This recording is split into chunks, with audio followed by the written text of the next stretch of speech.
বন্ধুরা, আমি আর থাকতে পারলাম না, রুমে থাকতে পারলাম না, তাই চলে এলাম দীঘাতে একদম বিচের কাছে।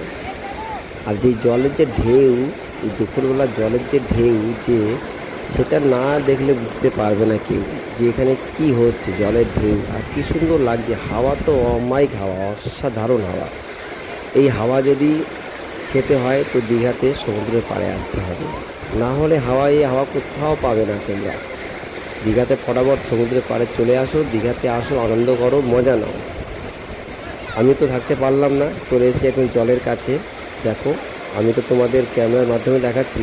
তোমরা দেখো এই যে জলের যে ঢেউ, মানুষ দেখো অলরেডি নেমে পড়েছে, মানুষ আর থাকতে পারছে না। যে ঢেউ, এই ঢেউ দেখে তো থাকতে পারলাম না আমিও নেমে পড়লাম। আমি তো দেখো স্নান করে পরে করবো স্নানটা, তো তার আগে প্যান গুটিয়ে আমি নেমে পড়েছি। আমি এত সুন্দর হাওয়া হচ্ছে যে হাওয়ায় মানে দীঘাতে তোমার একদম মনটা পুরো জুড়ে যাবে।